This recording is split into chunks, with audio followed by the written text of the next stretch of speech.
하나님, 교회가 처음 시작되었을 때의 모습은 참 아름다운 하나님의 공동체의 모습이었습니다. 그리고 그 공동체가 뿌리 내리고 전파되는데 많은 믿음의 선조들의 앞선 걸음과 희생이 있었습니다. 그 걸음이 100여 년 전에 우리나라에도 이르러 많은 선교사의 희생과 믿음의 선교들의 헌신으로 믿음의 기초가 세워져 갔습니다. 하나님을 전혀 알지 못했던 척박한 땅에 복음의 씨앗을 키우신 하나님의 은혜에 감사드립니다. 그리고 그 복음의 씨앗을 키우기 위해 애썼던 수많은 믿음의 선배들의 수고에도 감사를 드립니다.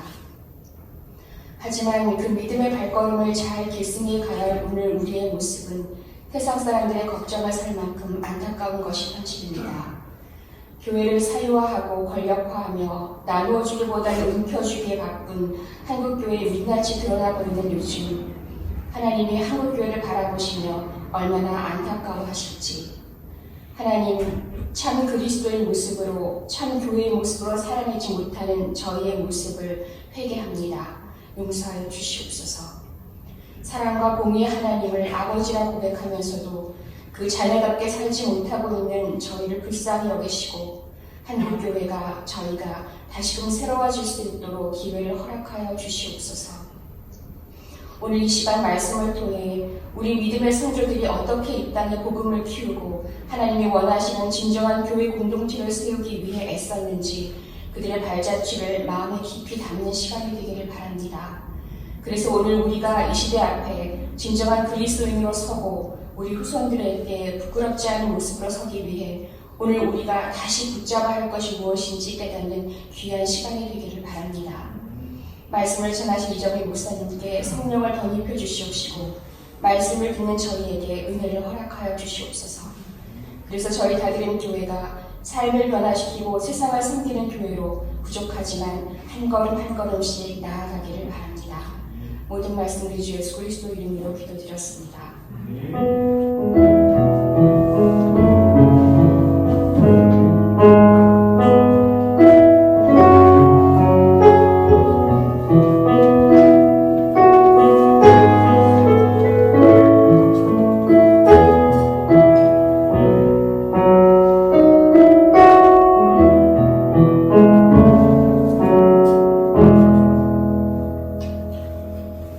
오늘 저녁에 하나님이 우리에게 주시는 말씀은 하박국서 3장 2절입니다.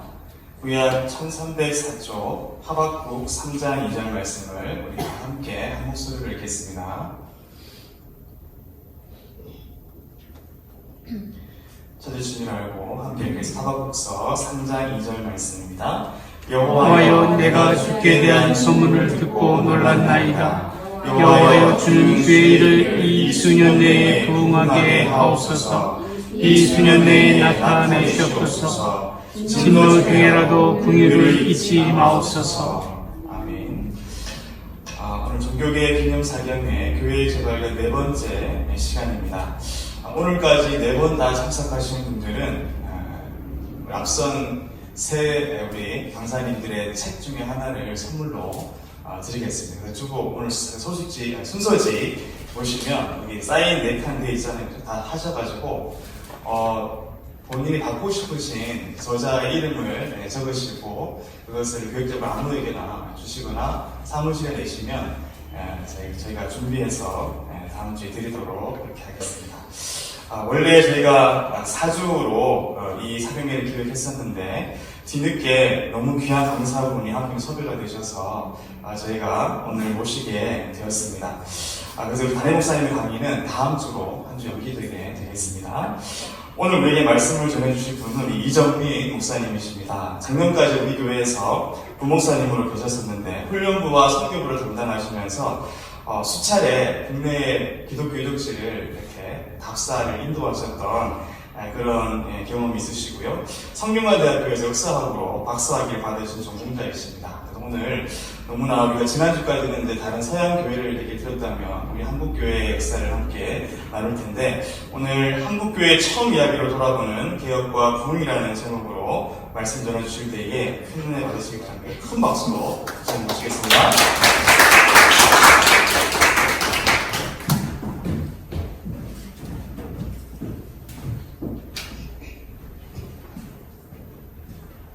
이 자리에서 다드림 성도님들 참 오랜만에 뵙는 것 같습니다. 저번 주까지는 저희가 이제 서양 종교계 역사를 같이 좀 돌아보면서 지금 우리 한국교회가 어떻게 종교개혁해야 되는지를 이제 고민했다면, 오늘은 이제 한국교회사, 우리에게 조금 더 가까운 이야기입니다. 이 한국교회사를 처음 시기 평양대부분까지로 좀 한정했습니다. 네, 워낙 그 범위가 넓어서요. 그 시기를 우리가 좀 돌아보면서 지금 한국교회가 잃어버린 믿음의 유산들, 회복해야 될 믿음의 유산들 또한 극복해야 될 이전의 모습들은 어떤 것이 있을까를 우리가 같이 살펴보면 좋겠다라고 해서 이 시간을 같이 돌아보게 되었습니다. 일단은 이제 사실 130년 전 얘기거든요. 그래서 이제 우리가 그 시대를 실제로 살지 않았기 때문에 좀 잘 모르실 수 있어요. 그래서 이제 그 시대가 어떤 시대였는지를 좀 드라마로 조금 설명드리도록 하겠습니다. 다음 넘겨주세요.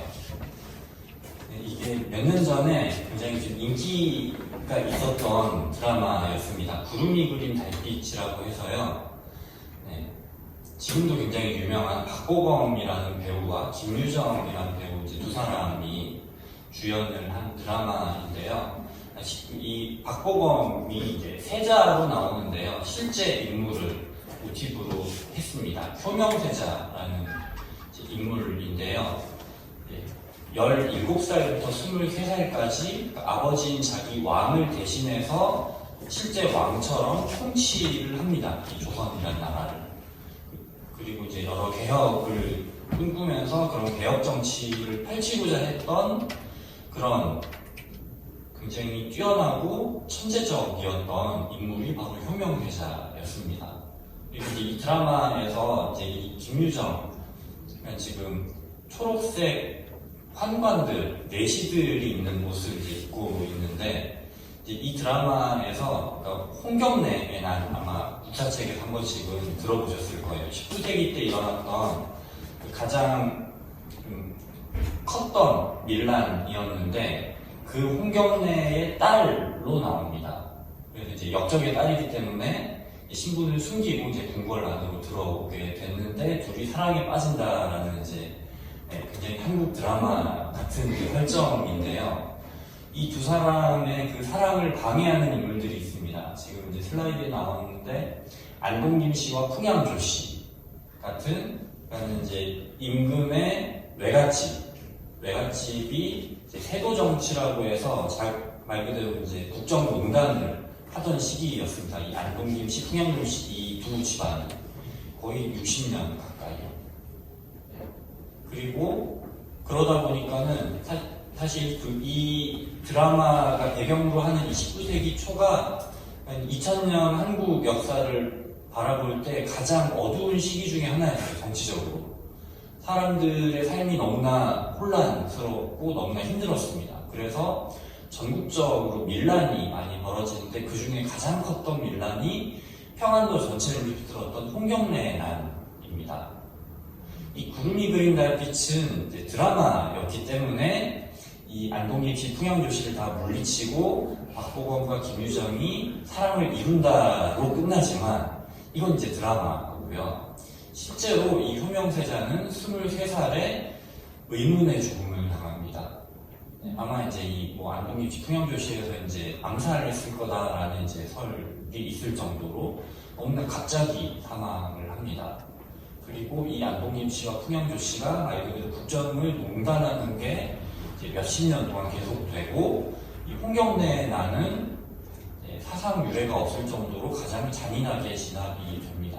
평안도 전체가 거의 몰살 지경에 이를 정도로 그랬던 시기가 바로 이 시기였고요. 하나 넘겨주시면 또 하나 작년에 어떤 굉장히 선풍적인 인기를 끌었던 드라마죠. 미스터 선샤인이라는 드라마가 있습니다. 사실 이 세도 정치 기간에 그런 정치적으로 너무 혼란한 시기를 겪었기 때문에 이 세도 정치가 끝나자마자 서양 열강들이 이제 식민화를 위해서 이제 이 조선을 계속 찾아오는데 거기에 대응할 만한 역량을 갖추지를 못했어요. 그래서 이제 여러분이 잘 아시는 것처럼 이제 서양 열강들이 침략하고 결국에 일본의 식민지가 됐잖아요. 그 상황 속에서 이제 이 조선의 청년들이 의병 활동을 하면서 나라를 구하기 위해 애쓴다라는 게 이 미스터 선샤인의 주제인데요. 키워드가 크게 3개입니다. 이제 첫 번째는 건이에요. 총이죠. 의병들이 총을 들고 의병 활동을 하기 때문에. 그리고 글로리. 그 의병 활동이 굉장히 목숨을 건 힘든 활동이지만 그것은 영광스러운 활동이다. 하지만 세 번째 키워드가 새드 엔딩입니다. 결국에 일본의 식민지화로 이 19세기가 막을 내리기 때문에 아무리 이 시기를 아름답게 그리고 아무리 아름답게 설명을 하려고 해도 결국에 이 시기는 새드 엔딩이 될 수밖에 없는 거죠. 그러면 이때 정치 세력들은 어떻게 하고 있었느냐? 다음 넘겨주시면 왕실의 주요 정치 세력들은 크게 3명이 있었죠. 흥선대원군, 그리고 흥선대원군의 며느리인 명성황후, 그리고 그 아들인 고종, 이렇게 있었지만 사실 이게 거의 이제 20년이 거의 다 돼가는데요. 명성황후 드라마 그리고 뮤지컬 아마 한 번쯤은 유행어로라도 들어보셨을 거예요. 나는 조선의 공모다라고 하면서 명성황후가 낭인들의 칼을 받는. 그런데 사실 그 모습은요 상당히 미화된 모습입니다. 실제 역사에 나타나는 흥선대원군, 고종, 명성황후는 왕조를 지키면서 자기들의 정치적인 기득권을 이제 잃지 않기 위해서 사실 급급했던 사람들이었습니다. 그래서 나중에 식민지화가 되는데 1905년에 을사늑약, 우리나라의 외교권을 일본이 강제로 빼앗아간 이제 강제조약이었죠. 그리고 1910년에 한일 강제병합 조약. 이때 일본이 두 가지를 똑같은 한 가지를 이 두 가지 강제조약에서 동일하게 이야기를 하는데 그것이 뭐냐? 왕실의 안녕을 보장해 주겠다. 그러니까 조선 왕실은 그 왕실의 안녕, 자기들이 기득권을 잃지 않고 잘 먹고 잘 사는 거에 사실 혈안이 돼 있었어요. 드라마에서 이렇게 영웅적으로 보이는 모습과는 달리. 그래서 나라를 뺏긴 뒤에 10년 뒤에 3.1운동이 일어나잖아요. 3.1운동이 일어난 다음에 이제 우리 한국 사람들이 임시정부를 세우는데 임시정부가 크게 3가지가 세워졌다가 나중에 대한민국 임시정부로 합쳐집니다. 그런데 아무도 대한제국 임시정부를 세우지 않아요. 아무도. 우리가 알고 있는 임시정부의 이름은 대한민국 임시정부죠. 그 전까지 대한민국이라는 나라는 없었습니다. 대한제국, 황제, 고종이 다스리는 나라였어요. 그런데 왜 나라를 뺏기고 10년 뒤에 3.1운동이 일어났을 때 사람들은 대한제국을 건설하려고 하지 않았고 대한민국, 백성들의 나라를 건설하려고 했을까? 물론 백성들, 시민들의 의식이 그만큼 향상되었다는 것도 있지만 이 왕실이 조선 사람들의 이익을 대변한다거나 그들을 대표할 만한 역량을 가지지 못했었다라는 것을 말해 주기도 합니다. 그래서 제가 드라마들을 통해서 19세기가 어떤 시기였는지를 좀 말씀을 드렸는데 정치적으로 굉장히 혼란했던 시기, 상당히 어두웠던 시기라고 우리가 볼 수가 있겠죠. 다음 슬라이드 넘겨주시면 그런 상황 속에서 천주교가 먼저 들어옵니다. 17, 18세기 때부터 들어오는데 사실 처음에는 그렇게 큰 박해를 받지 않아요. 서양 문물과 함께 들어왔는데 이 서양 문물이 이제 당시 조선 사람들이 보기에는 상당히 본받을 만하다, 좋다. 그랬기 때문에. 그런데 19세기 세도 정치가 시작되면서부터 이제 박해를 받기 시작하는데 사실 종교적인 이유가 아니었습니다. 정치적인 이유 때문이었어요. 정치적으로 한 세력이 다른 한 세력을 제거하려고 하는데 명분이 필요한 겁니다. 명분이 필요한데 조선은 유교국가인데 유교가 아닌 다른 종교를 믿는다라는 거. 상대 반대파를 제거하기 딱 좋은 명분이죠. 그래서 천주교가 타겟이 됩니다. 정치적 탄압의 타겟. 흥선대원군이 천주교를 아주 많이 탄압을 하지만 사실 흥선대원군 개인은 천주교에 반대하는 사람이 아니었어요. 고종의 유모 그리고 흥선대원군의 부인, 그러니까 고종의 어머니죠. 전부 다 독실한 천주교 신자들이었습니다. 그리고 흥선대원군 본인도 사실 거기에 대해서 그렇게 나쁘게 생각하지 않았어요. 하지만 정치적인 이유 때문에 탄압을 합니다. 제가 이제 기독교 유적지 가이드를 하는데 강원도 쪽으로 가게 되면 필수적으로 가게 되는 곳 중에 한 곳, 천주교 유적이긴 하지만 너무나 중요해서 가는 곳이 지금 보이시는 강원도 횡성의 풍수원 성당입니다. 한우 먹으러 갈 때 이제 딱 들리기 좋은 코스인데요. 굉장히 산골짜기에 있어요. 그리고 이제 이 천주교 성당들은요, 그 짓는 자리가 이제 특징이 있습니다. 순교터에 지었거든요. 그러니까 전주에 유명한 전동성당이 있죠. 그 전동성당 자리에 원래 전주 관아가 있었고요.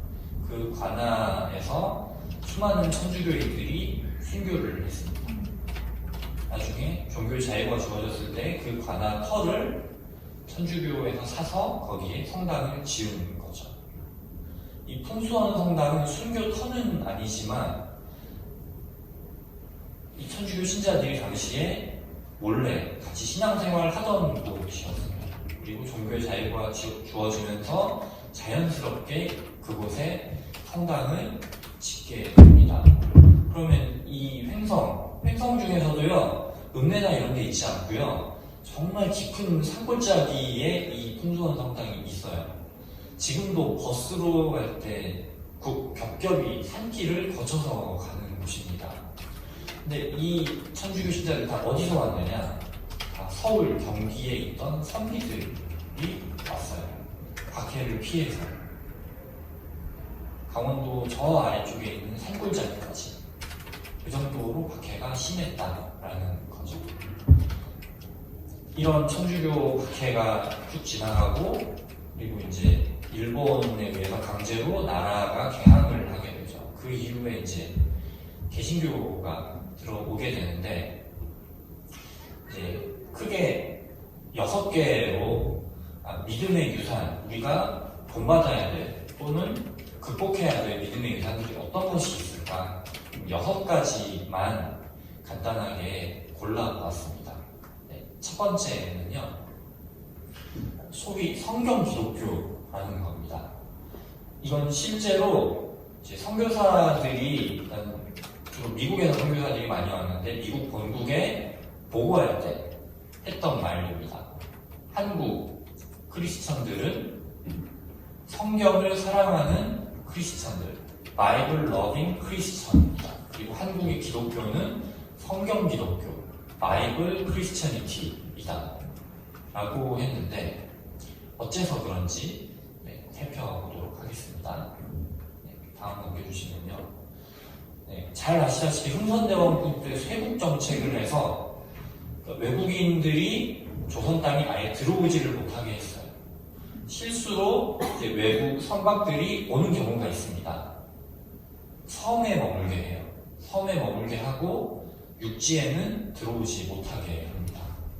그래서 사실 이 조선 땅에 선교하고 싶었던 선교사들이 꽤 있었어요. 꽤 있었는데 들어오지 못하게 하니까 주변 중국이나 일본 이런 데에 있으면서 어떻게 하면 저곳을 갈 수 있을까 계속 모색을 하고 있었습니다. 그리고 몇 명은 오기도 해요. 오지만 섬에서만 머물고, 뭐 백령도라든가 제주도 이런 곳에서만 머물고 육지 내륙으로 들어오지 못합니다. 그래서 한문 성경만 이렇게 건네주고, 그러니까 중국에서 이제 쓰는 한문 성경만 사람들에게 건네주고 다시 돌아가야 했습니다. 네. 지금 중국에 아직 앞에 네. 중국에서 아직 이제 언젠간 내가 저곳으로 넘어가리라라고 이제 기회를 엿보고 있지만 넘어오지 못하고 있었던 존 로스라는 선교사가 있었어요.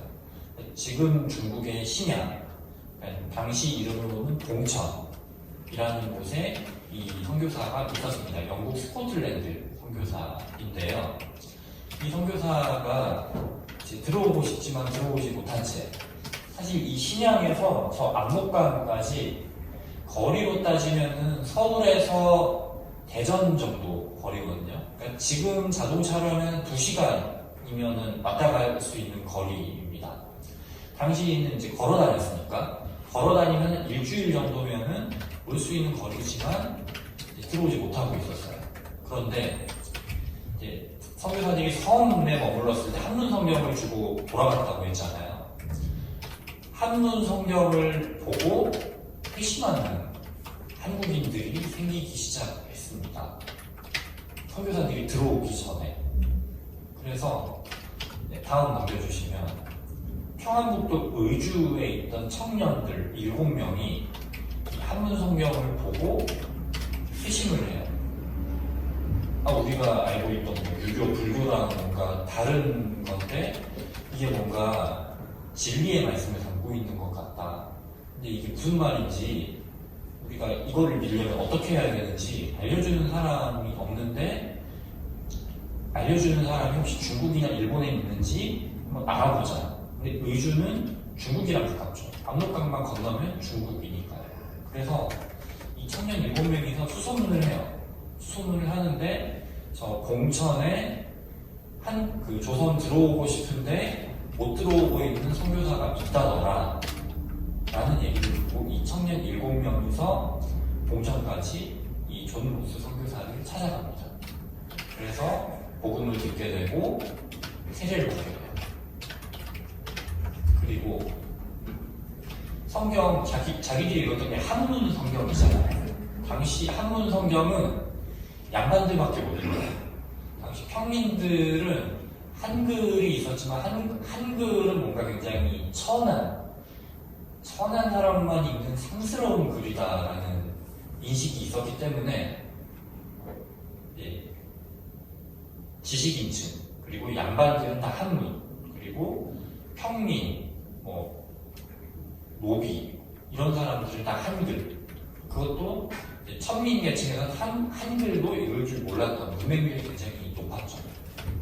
그런 상황에서 일반 사람들까지 이 복음을 알게 하려면 성경을 한글로 번역을 해야겠다라고 해서 이 서상균이라는 이분이 당시엔 청년이었습니다. 이거는 이제 굉장히 말년에 찍으신 사진이고 그 청년 7명이서 우리 성경을 한글로 같이 번역을 하자라고 합니다. 그런데 존 로스 선교사가 한글을 배우고 있었지만 굉장히 초보적인 영어로 따지면 I am a boy, you are a girl 그 정도 수준이었어요. 초급 단계 배우고 있었거든요. 그러면 이 성경을 누가 다 한문에서 한글로 번역했을까? 이 청년 7명이서 번역을 거의 합니다. 사실 존 로스는 참여하지만 거의 그냥 이름만 대표로 빌려줄 정도입니다. 그래서 일단은 복음서가 이제 가장 중요하다고 생각을 해서 복음서부터 번역을 합니다. 한 권씩 다음 남겨주세요. 가장 처음 번역된 게 누가복음입니다. 누가복음이 복음서 중에서 이제 가장 쉽거든요. 난이도가. 그리고 나서 요한복음, 마가복음, 마태복음 이렇게 번역을 하고 1882년에 누가복음을 처음 번역한 다음에 1887년 거의 한 5년 만에 신약 전권을 번역을 합니다. 근데 이게 의주 청년 7명이서 번역을 하잖아요. 이 의주 청년들은 평안도 사람들이에요. 그래서 이 말이 평안도 사투리로 번역이 됩니다. 그래서 이제 누가복음 11장 보면은 주기도문이 나와요. 주기도문이 나오는데 제가 이제 읽어봤어요. 실제로 읽어봤는데 아바이로 시작을 합니다. 그러니까 하늘에 계신 우리 아버지, 아버지 이름을 거룩하게 하시면 이렇게 나가잖아요. 근데 아바이의 이름을 형하게 하시고 아바이의 나라가 오게 하셔서 뭐 이런 식으로 가거든요. 네, 그래서 네, 아바이 하면 지금 우리 그러니까 어감이 너무나 많이 다르지만 사실 평안도 사투리로 그냥 아버지거든요. 네, 그래서 평안도 사투리로 네, 이게 이제 번역이 됩니다. 중국에서는 이런 움직임이 있었고요. 하나 넘겨주시면 네. 근데 이 의주 청년 중에 아까 제가 보여드렸던 서상윤을 비롯한 이 의주 청년 7명이서 이제 번역이 다 됐으니까 사람들에게 전해야겠죠. 그래서 이 사람들은 상인들이었어요. 보따리진 짊어지고 물건 팔러 다니는 상인들이었습니다. 그래서 자기들 그 물건 파는 뭐 집신이라거나 이런 거 사이에 성경을 다 껴가지고 몰래 이제 들어옵니다. 들어와서 사람들에게 전해요. 이 사람들을 권서라고 불렀어요. 책을 권하는 사람. 그런데 우리가 이렇게 공짜로 주면 이게 좀 한국 사람들 정서에 귀한 줄 모르잖아요. 저희 집 바로 앞에 교회가 2군데가 있는데요. 제가 좀 신앙이 신실하지 않게 보여서 그런지 전도하실 때 저한테 물티슈나 휴지를 종종 주셔요. 그래서 이제 처음에 한두 번은 못 받았다가 나중에는 목사입니다 하고 이렇게 가는데 공짜로 이제 물티슈나 그런 화장지를 주실 때 사실 이게 굉장히 질이 고급이더라고요. 그런데 공짜로 받으니까 사실 그렇게 귀한 줄 모르고 사실 저희 집에서 제가 쓰는 화장지보다 훨씬 좋은 것임에도 불구하고 좀 막 쓰게 되더라고요. 근데 그게 이제 공짜면은 뭔가 가치가 별로 없어 보이고 좀 막 쓰게 되고 그런 게 좀 한국 사람의 정서인 것 같아요. 그래서 이 권서들이 이 성경책을 사람들에게 줄 때 약간의 돈을 받고 팝니다. 이게 굉장히 귀한 거다라는 걸 어필하기 위한 거죠. 그래서 책을 파는 사람이라고 해서 매서인이라고도 이 사람들을 부릅니다. 그런데 성경을 이렇게 사람들한테 나눠주다가 적발이 됐어요. 근데 적발되면은 이제 처형당할 수 있거든요. 그래서 이 서상윤이라는 사람이 이제 그 조선 당국의 감시를 피해서 도망을 칩니다. 어디로 도망치느냐? 자기 외갓집인 황해도로 도망을 쳐요. 황해도 소래마을이라고 있는데요. 위치가 지금 우리 백령도가 원래 분단되기 전에 황해도였어요. 황해도를 바라보는 그러니까 백령도를 바라보는 그 황해도 내륙 쪽 거기에 소래마을이 있습니다. 지금도. 근데 이제 거기가 그 서상윤 씨의 외갓집이었어요. 그래서 자기 외갓집으로 피난을 가서 그곳에 교회를 세웁니다. 그게 한국 개신교 최초의 교회인 소래교회. 처음엔 저도 총화집에서 예배를 드렸고요. 그 뒤에 예배당을 기와집으로 이렇게 지어요. 이 모든 게 언더우드 아펜젤러 선교사, 그러니까 한국에 사역을 하러 오는 선교사들이 들어오기 전에 이 모든 일들이 다 일어납니다. 그래서 언더우드 선교사가 이제 선교사역을 하기 위해 한국에 왔는데 성경이 이미 있어요. 심지어 한글로. 교회도 있어요. 자기는 복음 전하고 교회 세례받았는데. 그리고 세례받은 사람이 있는 사람들도 이미 공동체를 형성하고 있습니다. 그래서 언더우드 선교사가 이런 말을 합니다. 나는 씨를 뿌리러 왔는데 한국을 와보니 벌써 추수할 때가 되어 있구나 라는 말을 하기도 합니다. 이 모든 것이 성경으로 기록되었습니다.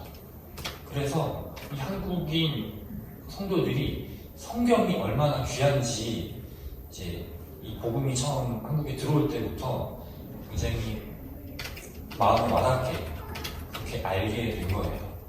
물론 뭐 이제 유교와 불교에서 경전을 귀하게 여기고 그래서 이제 그런 기독교의 경전이라고 하는 그 성경을 좀 더 귀하게 여기는 영향도 없지는 않지만 어쨌건 성경을 굉장히 귀하게 여기고 그 성경 말씀을 보고 또 자신들에게 적용하는 거에 대해서 이 한국 성도들이 굉장한 열망을 가지고 있었던 것은 사실이라고 할 수가 있겠습니다. 하나 넘겨주시면요. 네, 지금까지 이제 중국에서 들어온 거고요. 일본에서도 이 성경을 한국말로 번역하는 거에 대한 열망이 있어요. 이수정이라는 우리 교회 이수정 집사님이 계시지만 지금 말씀드린 이수정은 남자 선비입니다. 이수정이라는 선비가 일본에서 유학을 하고 있었는데 이제 복음을 듣게 돼요. 그리고 나서 이 성경을 조선 땅에 전해줘야겠다. 그래서 나같이 다른 사람들도 복음을 알게 해야 합니다. 그래서 현도성서라는 걸 하는데요. 한문으로 되어 있는 거에 한글로 토를 좀 달아요. 읽을 수 있도록. 그런데 한문에 토라는 걸로 부족하다라고 해서 이수정도 한글로 번역을 합니다. 그게 신약 마가전 복음서 언해라는 거예요. 근데 이거 번역할 때 일본은 누가 있었느냐? 언더우드 선교사와 아펜젤로 선교사 부부가 일본에 거주하고 있었어요. 조선에 들어갈 준비를 하면서. 그래서 이 언더우드 아펜젤로 선교사들이 부활절에 들어간다고 해서 그 부활절까지 이 성경을 인쇄해서 완제품이 나올 수 있도록 열심히 번역을 해서 이제 조선 재물포항으로 들어가는 언더우드 아펜젤로 선교사에게 이 성경책을 쥐어줍니다. 그래서 언더우드 선교사가 한국에 들어올 때 이 신약 마가전 복음서 언해 성경을 들고 와요. 이 정도로 성경에 대한 한국 초기 그리스도인들의 열망은 엄청났습니다. 그래서 선교사들이 들어올 때 이제 성경이 이미 번역이 신약 전문이 돼 있었는데 선교사들이 들어온 다음에 이거를 완전 다시 번역할 필요를 느꼈어요. 왜냐? 이 이수정이 번역한 것은 이제 신약에서 몇 권밖에 안 되고요. 구약은 아예 번역되지가 않는 상태였어요. 그리고 이제 의주 청년들이 번역한 것은 평안도 사투리라 다른 도 사람들, 여성 8도잖아요. 다른 7도 사람들이 알아먹기 굉장히 좀 힘든 국가죠. 그래서 서울말을 기준으로 해서 신약 성경, 구약 성경을 다시 번역을 합니다. 다시 번역을 하는데 10년 걸려요. 1900년, 이제 1885년에 선교사들이 들어와서 15년 만에 신약 성경이 완간이 되고요. 10년 뒤에 구약 성경이 번역이 완전히 끝났는데 이 번역이 완전히 다 끝날 때까지 한국인 성도들의 요청이 빗발칩니다. 선교사들이 이렇게 얘기해요. 성경을 빨리 번역해달라고 한국인들이 울부짖고 있다. 울부짖는 요구가 있다. crying need. 울부짖는 요구가 있다. 그만큼 이 성경에 대한 갈망이 컸던 거예요. 이 성경에 있는 복음의 말씀 그만큼 갈망했다라는 거죠. 그러니까 성경을 이렇게 알고 공부하는 거 이게 이제 이따가 말씀드리겠지만 평양 대부 때 사경회라는 지금 우리가 하고 있는 게 사경회잖아요. 이 사경회 전통으로 이어집니다. 그때는 하루 종일 모여서 다 같이 성경 말씀을 공부하는 것이 사경회였습니다. 그래서 이런 성경에 대한 열망이 있었고, 그런데 사실 제가 이제 교육전도사 때부터 사역을 하면서 지금 우리는 어떨까? 성경에 대해서 우리가 얼마나 알고 또 얼마나 공부를 하고 있을까? 사실 제가 청년으로 오랫동안 있었던 교회, 그리고 제가 교육전도사로 사역했던 교회가 이름만 알면, 이름만 되면 이제 거의 많은 분들이 아시는 굉장히 유명한 교회들이었어요. 그런데 사실 성경에 대해서 사람들이 잘 모르더라고요. 그래서 이제 제가 교육전도사로 사역하고 있을 때 청년부 리더 모임을 하는데 리더들이 이 성경에 대해서 너무 모르는 거예요.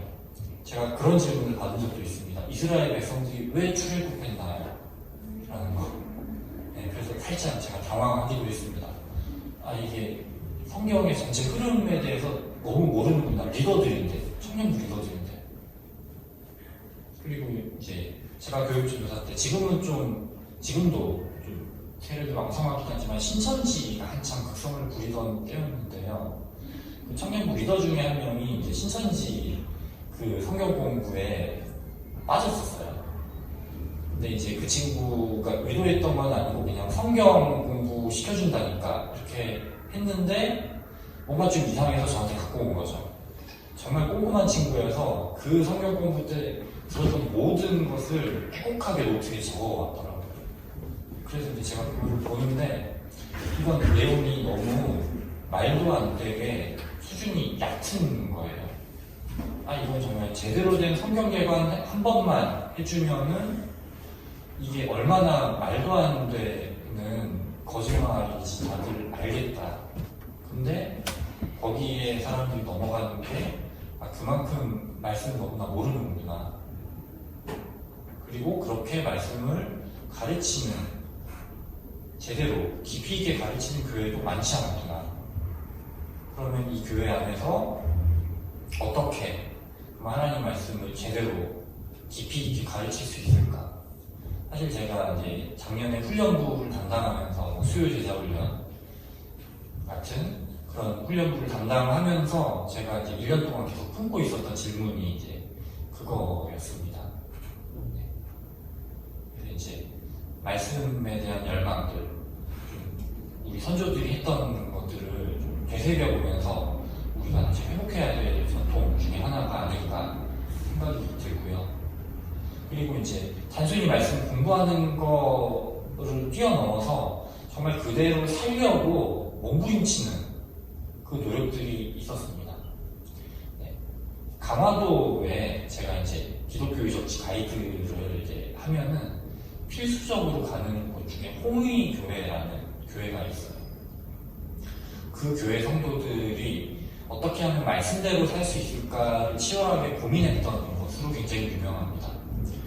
종순일이라는 그 교회 성도 중에 그런 분이 계세요. 이 종순일은요, 그 자기가 살던 그 마을에 제일 가는 부자였어요. 그 마을에서 이 종순일 씨한테 돈을 빌리지 않은 사람이 아무도 없을 정도로 마을 제일 가는 부자였는데 이분이 이제 이 성경을 보다가 고민에 빠집니다.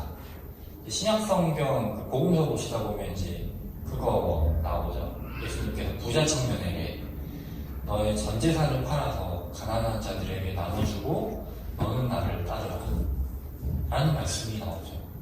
이 말씀 보고 그리고 또 부자가 천국에 들어가기 어렵다 라는 말씀, 둘 다 자기한테 해당이 되는 말씀인 거예요. 나 이 마을에서 제일 가는 부자인데 우리 마을 사람들 다 나한테 돈 빌렸는데 그럼 나 천국 못 가는 건가? 그럼 내가 이 말씀대로 살려면 어떻게 해야 되지? 이 말씀에 나오는 것처럼 내 전 재산을 팔아야 되나? 고민하던 끝에 마을 사람 전체를 자기가 출석하고 있던 그 홍의교회 앞으로 다 오게 해요. 마을 사람 전체. 그래서 마을 사람들이 긴장을 합니다. 야, 혹시 돈 갚으라고 당장 내일 돈 갚아라라고 하면 어떡하나. 사람들이 고민을 하는데 이 종순이 씨가 갖고 온 게 이제 돈을 빌려주면 그 빈문서를 다 쓰잖아요, 채용증. 그 빈문서를 이렇게 갖고 왔어요. 그 빈문서를 딱 가지고 오니까 사람들이 긴장을 합니다. 아, 이거 돈 갚으라는 거다. 근데 마을 사람들 전체가 보는 앞에서 그 빈문서를 다 불태워요. 다 불태우면서 그 말씀, 자기가 보면서 찔렸던 그 말씀을 읽어줍니다. 마을 사람들에게. 그러면서 내가 이 말씀을 보는데 너무 이 말씀대로 살아야겠어서 그렇지 않으면 내가 천국을 못 갈 것 같아서 이 모든 빚을 다 없던 걸로 합니다. 여러분 이 빚 안 갚으셔도 됩니다. 대신에 내가 예수 그리스도를 이렇게 믿는데 내가 믿는 이분한테만 정말 생명이 있다는 걸 여러분이 알고 이분을 믿으셨으면 좋겠습니다. 라고 복음을 전해요. 그리고 그 마을 사람들 중에 많은 사람들이 교회에 나오게 됩니다. 그리고 이 종순이 씨는 그 말씀에 따라서 전도자로 그 남은 인생을 살아요. 그래서 강화도에 많은 교회들을 이분이 개척을 합니다. 이렇게 말씀에 대한 열심, 이것이 그 말씀대로 살고자 하는 그 몸부림까지 이어졌다라는 것을 우리가 같이 되새기면 좋겠습니다. 사실 우리가 그렇게 살지 못하고 있고 또 그 말씀과 너무나 동떨어진 삶을 또 살아가는 사람들도 많잖아요. 그런데 이 한국 초기교회 성도들이 어떤 삶을 살았는가 우리가 좀 같이 돌아보았으면 좋겠습니다. 다음 넘겨주시면요. 두 번째는 이제 사랑의 실천을 통해 정해지는 복음이라고 했는데요. 제가 지금 평안북도 의주 얘기를 했는데요. 오늘 제가 평안도 얘기를 굉장히 많이 할 겁니다. 해방, 분단, 전쟁이 있기 전까지는 이 한국교회 중심이 평안도 지역이었거든요. 그래서 이 지역에서 굉장히 우리가 돌아봐야 될 부분들이 많이 있습니다. 그래서 평안도가 어떤 지역이었는가를 음식을 통해 조금만 말씀을 드릴게요. 다음 넘겨주시면요. 북한 식당 가면 제일 비싼 음식 중에 하나입니다. 어복쟁반이라는 음식인데요. 이게 이제 소 뱃살에 여러 가지 야채가 푸짐하게 들어가 있는 전골 요리예요. 네. 이거 1인당 거의 한 3, 4만 원은 줘야 이제 먹을 수 있는 굉장히 고급 음식인데요. 네. 갑자기 이 음식을 제가 왜 이제 여러분께 보여드리느냐. 평안도는요, 조선왕조 500년 있는 동안 가장 차별받았던 지역이었어요. 그래서 과거 시험, 아무리 뛰어난 실력을 가지고 있어도 과거 시험에 급제가 안 되는 거예요. 홍경래의 홍경래 같은 경우도 굉장한 천재였지만 중앙 관직에 올라갈 수 없었습니다. 평안도 사람이란 이유 그 하나만으로. 그래서 이 밀란을 일으키게 되는 거고요. 그래서 평안도 사람들이 그런 차별 속에서 살 길을 모색해야 되는 거예요. 어떻게 살 길을 모색하느냐? 네, 무역을 합니다.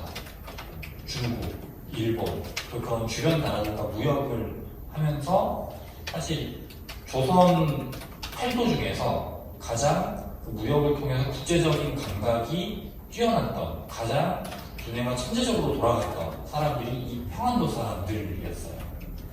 그래서 평안도 사람들이 어떻게 이 무역을 하고 그런 외교 협상을 했는지를 조선시대 그 민원들을 통해서 좀 설명을 드리면 일단 사신들이 오면은 먹이는 음식이 이런 음식이었어요. 최고급, 푸짐하고 담백한 이런 음식들. 당연히 이제 술이 같이 들어가겠죠. 이런 푸짐한 음식을 먹으면서 술이 거하게 취합니다. 그러면서 이제 어색했던 분위기가 화기애애하게 풀리겠죠. 그러면 그 다음에 식사로 나온 음식이 넘겨주시면 평양냉면입니다. 네, 실제로 이제 그런 전골류를 이제 사신들에게 먹인 다음에 메밀로 만든 국수를 같이 먹었다, 찬 국수를 같이 먹었다라는 기록이 나옵니다. 이게 이제 평양냉면이 되는 거예요. 찬 음식을 먹으면 술에서 깨겠죠. 그래서 멀쩡한 정신으로 그때부터 굉장히 날카롭게 외교, 무역, 이런 협상에 들어가서 자신들이 원하는 것을 얻어냅니다. 그래서 조선왕조 500년 동안 가장 국제감각 그리고 가장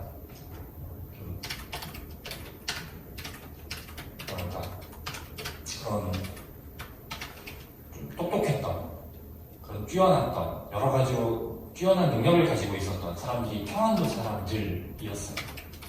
그래서 외국인들에 대해서 거부감이 없는 지역이 평안도 지역이었어요. 그런데 1890년에 이 평양에 선교사들이 들어와요. 미국 국장노교 선교사 사무엘 마셀, 그리고 미국 북감리교 선교사 윌리엄 제임스 폴 선교사 가족이 들어오는데 이 선교사들을 평안도 사람들이 경계를 해요. 이렇게 외국인들에 대해서 호의적이었고 이렇게 국제감각이 가장 뛰어난 곳이었는데 왜 그럴까? 이 사람들에게 상처가 있었습니다. 다음 넘겨주시면요. 개신교 최초의 선교사, 우리가 이제 토마스 선교사라고 알고 계시는데 제너럴 셔먼호 사건 때 이제 순교를 하죠. 그런데 이 제너럴 셔먼호 사건이 평안도 사람들에게는 굉장히 큰 상처였어요. 왜 상처였느냐? 이 토마스 선교사가 1866년 제너럴 셔먼호, 그러니까 토마스 선교사는 영국인이었는데 미국의 무역선인 제너럴 셔먼호를 타고 대동강으로 들어옵니다. 한 달 동안 이 제너럴 셔먼호가 대동강에 정박을 하면서 평양 사람들을 만났어요. 평양 사람들이 지금 제가 어떻게 대접했는지 보여드렸잖아요. 정말 그런 것처럼 푸짐하게 이 제너럴 셔먼호 사람들을 대접을 해줘요. 그리고 배에서 정박하는 동안 부족함이 없도록 음식이나 이런 생필품들을 계속 갖다 줍니다. 그리고 이때 평안도 관찰사, 평안도 도지사, 지금으로 따지면 도지사가 박규수라는 사람인데 유명한 실학자 박지원의 손자예요.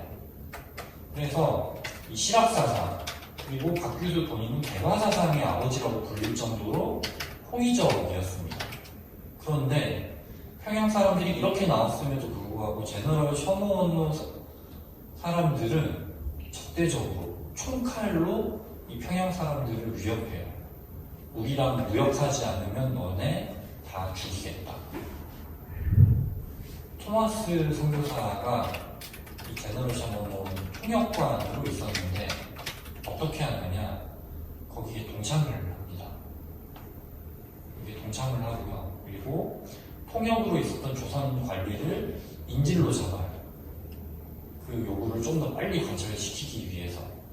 그래서 개화사상의 아버지인 박규수가 어쩔 수 없이 명령을 해서 이 제너럴 셔먼호와 전투가 벌어지고 이 배가 침몰하고 토마스 선교사가 순교를 하게 됩니다.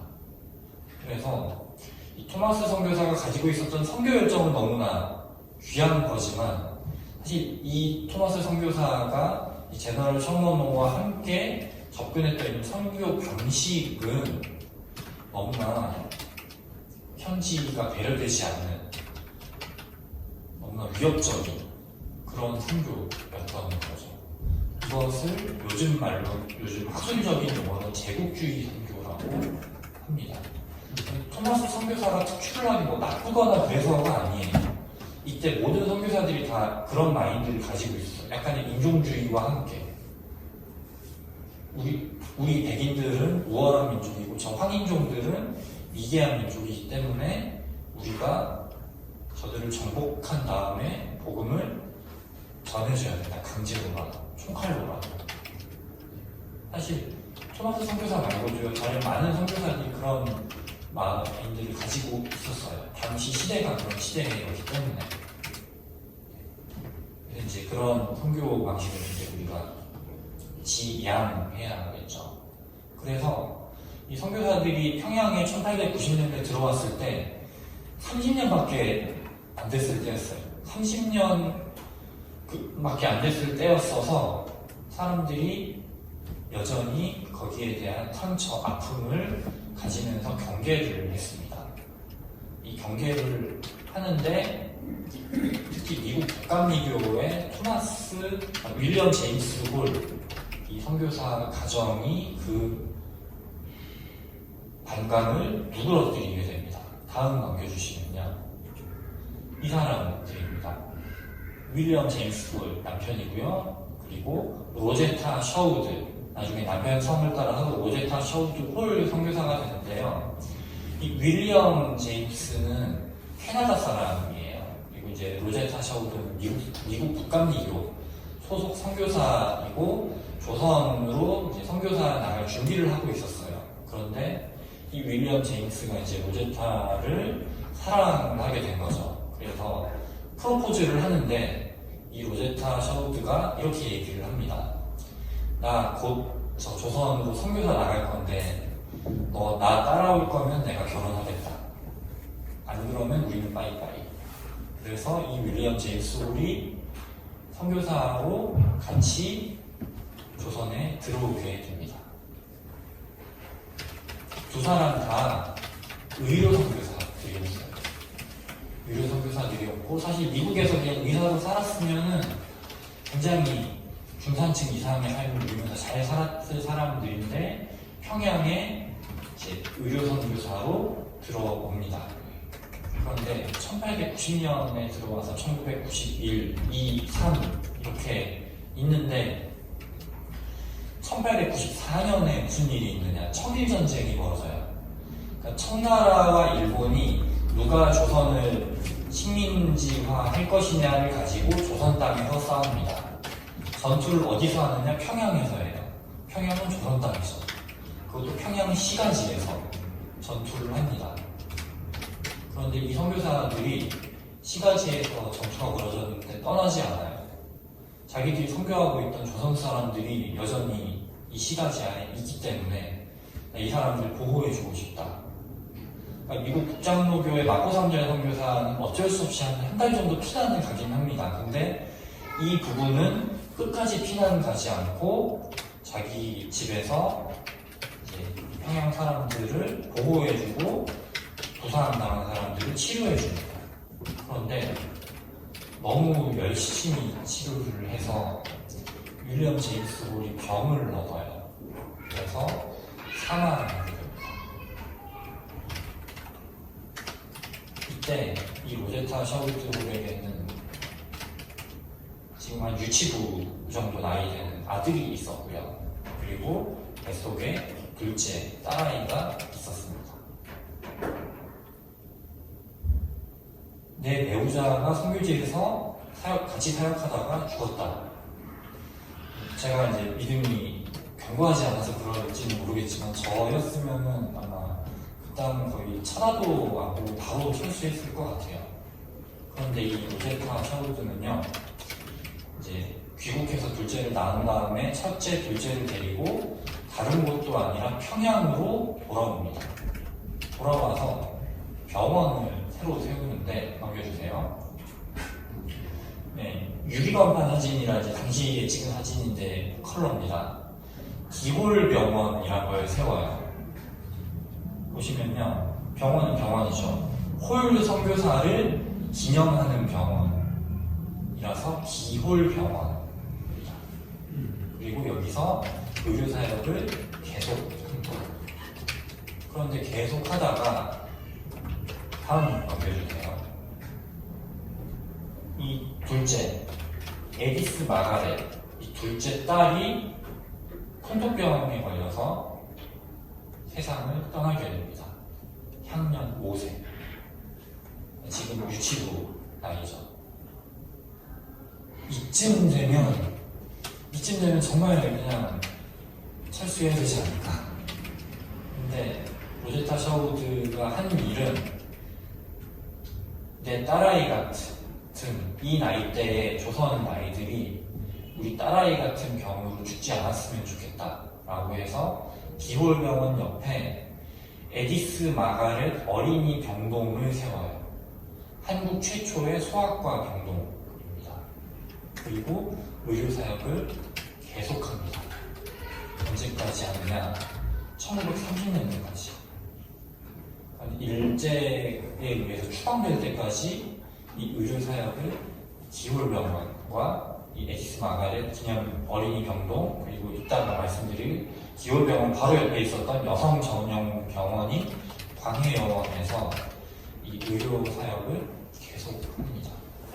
이 아들인 샤우드볼, 이 아들도 선교를 부모님과 똑같이 해요. 다음 넘겨주시면 이 홀 가족을 도와줬던 많은 사람들이 결핵으로 세상을 떠나요. 그래서 이 샤우드볼 선교사가 지금 이 바로 가운데 아이 안고 있는 사람이 장성한 샤우드볼입니다.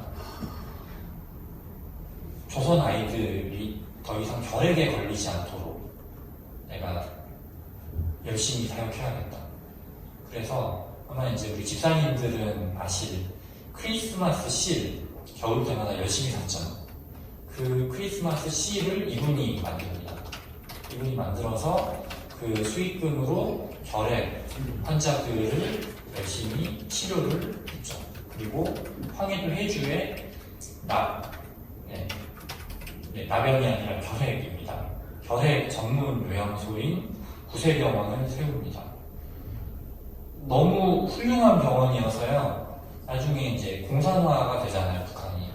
공산화가 됐을 때 북한 당국이 마지막까지 남겨놨던, 한국전쟁 때까지도 남겨놨던 병원이 이 해주 구세병원입니다. 네. 그 정도로 이런 삶을 통해서, 그래서 이 홀 가족이 보여준 그 헌신, 그리고 이제 자신의 목숨까지도 내어줄 수 있는 그 사랑, 이게 어떤 것에서 나오는 걸까? 사람들이 고민하면서 예수 그리스도를 이제 알아가게 되는 거죠. 그래서 자신들의 삶을 통해서 예수 그리스도를 보여줬던 그 모습. 실제로 이제 이 홀 가족이 속해 있던 이제 미국 북감리교가 초반 의료 사역을 굉장히 열심히 했었는데요. 이 윌리엄 제임스 홀을 비롯해서 완전 초기 때 의료 선교사가 11명이 들어오는데요. 그 중에 윌리엄 제임스 홀을 비롯해서 4명이 의료 사역을 하다가 순직을 합니다.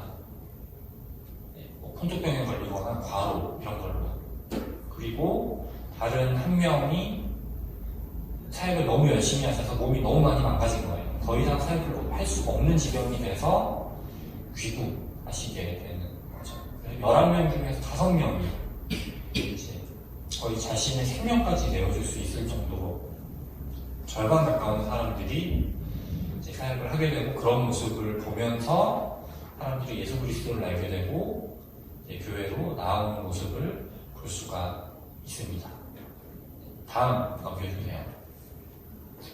세 번째로는 이제 경쟁이 아니라 연합했던 모습입니다. 다음 넘겨주시면요. 네, 아예 평양 지도를 가지고 왔습니다. 지금 평양의 모습이 이렇습니다.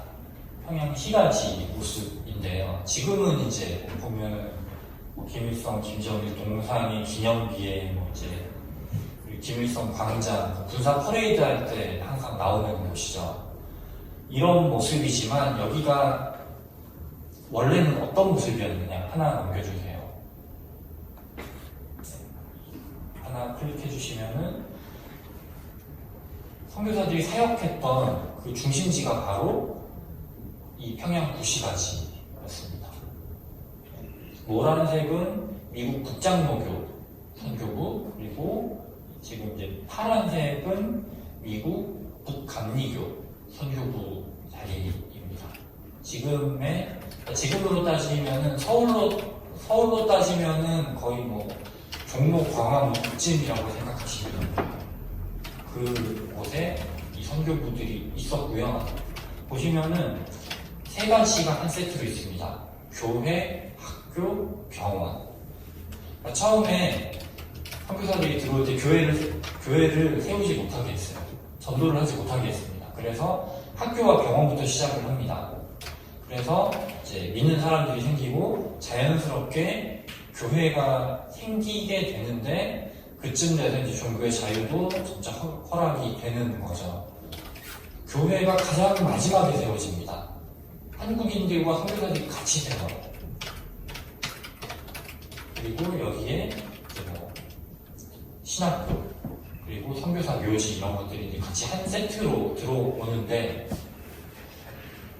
이렇게 하나의 촌을 형성하고 선교사들이 이곳에서 역할 분담을 해서 같이 선교를 합니다.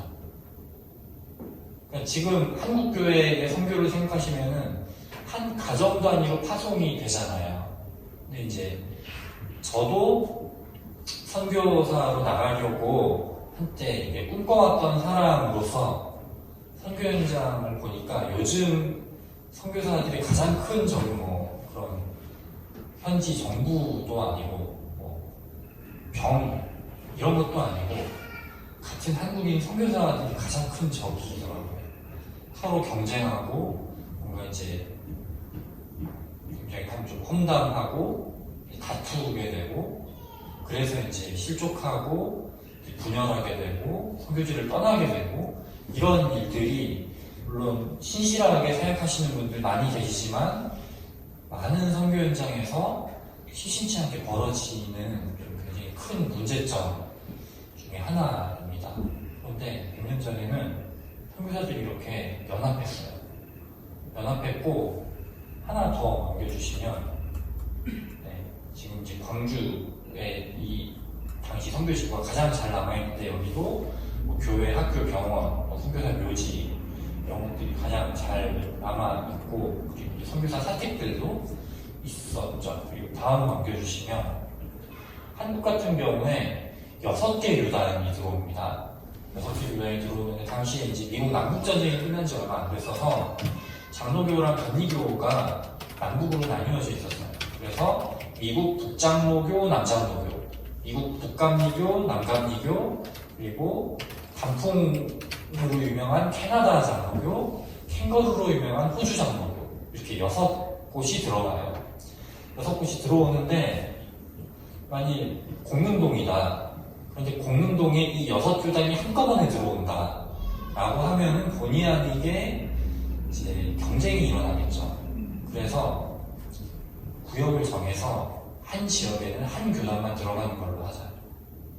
이제 대도시, 서울, 평양, 원산, 이 3곳, 가장 큰 대도시 이 3곳에는 다 같이 들어가는데, 나머지 지역은 구역을 정해서 한 교단만 들어가기로 정합니다. 그래서 예를 들어서 전라도는 남쪽이잖아요. 그래서 자연환경 그나마 비슷한 미국 남장로교가 들어옵니다. 호주 장로교도 남반구죠. 그래서 경상남도에 들어가고요. 캐나다는 춥죠, 굉장히. 8개월이 겨울이죠, 거의. 그래서 자연환경이 비슷한 함경도에 이제 캐나다 장로교가 들어갑니다. 이런 식으로 구역을 서로 나눠요. 구역을 서로 나누고 서로 침범하지 않습니다. 물론 이제 이렇게 지역별로 나뉜 것에 대한 부작용도 없진 않았지만, 사실 여기에는 굉장히 귀한 연합의 정신이 있었어요. 우리 경쟁하지 말자. 함께 하나님의 선교를 하자라는 그 정신. 사실 지금 한국교회가 하고 있는 그 각계전투 같은 선교가 좀 본받아야 될 선교의 모습이 아닐까. 그래서 사실 이 연합선교, 그리고 아까 보여드렸던 미션 스테이션, 선교지구에 대해서 사람들이 관심을 가지지 않다가 이 선교 현장에서 그 각계전투로 하는 선교의 부작용이 너무 많이 일어나서 이걸 연구하고 있더라고요. 요즘 선교사님들. 그래서 그 연합의 정신에 대해서 우리가 좀 다시 생각해 봐야 될 것 같고요. 다음 넘겨주시면, 그래서 학교랑 병원도 나중에 같이 운영을 합니다. 평양 숭실학교, 나중에 이제 대학부가 설치돼서 한국 최초의 대학교인데, 이제 장로교, 감리교, 가장 큰 교단들이었죠. 장로교, 감리교가 같이 하고요. 세브란스 병원도 같이 운영을 합니다. 네, 이 세브란스 병원은 이게 지금은 신촌에 있지만요, 원래 서울역 바로 앞에 보시면은 그 연세대 세브란스 빌딩이 있어요. 100년 전 풍경이 이랬습니다. 지금은 상상이 안 되는 풍경입니다. 차가 넘어가서. 다음 넘겨주시면. 그리고 지금 6개 교단 중에 장로교 교단이 4개예요. 미국 국장로교, 남장로교, 캐나다 장로교, 호주 장로교. 근데 이 4개의 교단이 교회를 따로따로 세웠다면 어땠을까? 4개의 장로교회. 우리 그렇게 하지 말자라고 선교사들이 이야기를 합니다. 그래서 장로교 교단을 하나로 통합해서 이 4개의 장로교 교단이 같이 들어와요. 그래서 평양 장로회 신학교가 1901년에 개교하는데요. 해방 직전까지 한국에 있었던 유일한 장로교회 신학교입니다. 4개 교단이 신학교를 따로 세우는 게 아니라 우리 연합하자라고 해서 같이 세워요. 그리고 같이 세우고 대신 기숙사를 4동을 만듭니다. 미국 국장로교 기숙사, 남장로교 기숙사, 캐나다 장로교 기숙사, 호주 장로교 기숙사. 그래서 이제 예를 들어 경상남도에서 온 신학생이다 그러면 호주 장로교 기숙사에 들어가고, 함경도 출신이다 그러면 뭐 캐나다 장로교 기숙사에 들어가고. 그래서 우리 연합하자라는 정신으로 신학교를 같이 세우고 교단도 같이 만들었죠. 지금의 대한예수교 장로회. 사실 지금은 대한예수교 장로회 하면은 통계청의 2015년 기준으로 통계청에 등록된 것만 170개라고 하더라고요. 네. 그래서 뭔가 대한예수교 장로회는 지금은 교단 분열의 상징처럼 됐지만 사실 이것은 지금 우리가 잘못해서 그런 거고, 그 이름 자체에 굉장히 소중한 연합의 정신이 깃들어져 있었습니다. 우리가 본받아야 되는 그런 선교의 모습이 아닐까. 그리고 그 옆에 보시면 평양 장대연교회, 부흥으로 유명했던 그 장대연교회인데 당회원들, 그러니까 장로회 신학교가 세워질 즈음에 당회원들이에요. 1901년에서 2년. 근데 보시면요, 검은 옷 입은 이 그 턱수염 말고 콧수염만 달린 사람이 마포상열 선교사이고, 턱수염 아름답게 달린 선교사가 그레엄 리 선교사인데요. 이 2사람 빼고 전부 다 한국 사람들입니다. 당회원들이에요. 그러니까 이제 목사님들과 장로님들. 그런데 이 선교사 2명 빼고 마포상열 선교사가 당회장이었습니다. 마포상열 빼고는 이 선교사 2명 빼고 전부 다 한국인이었어요. 마포상열 선교사한테는 하나의 꿈이 있었습니다. 한국인들이 스스로 선교하게 하자. 그래서 이 장로회 신학교를 마포상열 선교사가 세우거든요. 한국인 지도자들을 빨리 세워서 이들에게 빨리 리더십을 넘겨주자. 그래서 자기가 사역한 지 10년째 되던 해에 신학교를 세우고 한국인 지도자들을 교회 지도자들로 대거 세워서 원래 이들을 딱 10년 훈련시키고 리더십 물려주고 아예 이제 빠질 생각을 하고 있었어요. 하지만 이제 사실 다른 선교사들이 자기들이 가지고 있던 그런 선교의 기득권을 안 내려놔서 그게 잘 안 되기는 합니다. 그래서 그 선교사들이 주도권을 일제시대가 끝나야만 41년도에 추방될 때까지, 일제에게서 추방될 때까지 그 주도권을 안 놔주긴 하지만 한국인들을 자신과 동등하게 바라보며 한국인들과 연합하는 그 모습을 보여주었던 거죠. 다음 넘겨주시면요. 여성과 청민, 당시 말로 하면요, 가난하고 소외된 자들에게 다가가는 교회입니다. 하나 넘겨주시면 미국 국감리교 선교사들인데요. 엄마랑 아들이 같이 왔어요. 원래 이제 이 윌리엄 스크랜턴 아들이 이제 의사입니다. 미국에서 이제 병원 개업해서 의사도 잘 보고 잘 살려고 했는데 이제 이 어머니가 교육 선교사인데 나 조선으로 선교 나갈 거네 너 같이 와라라고 해서 약간 반강제로 끌고 옵니다. 그래서 엄마는 교육 선교, 아들은 의료 선교를 하는데 그래서 이제 당시 양반들 부인을 대부인이라고 불렀거든요. 그래서 사람들이 스크랜턴 대부인이라고 그분을 부릅니다.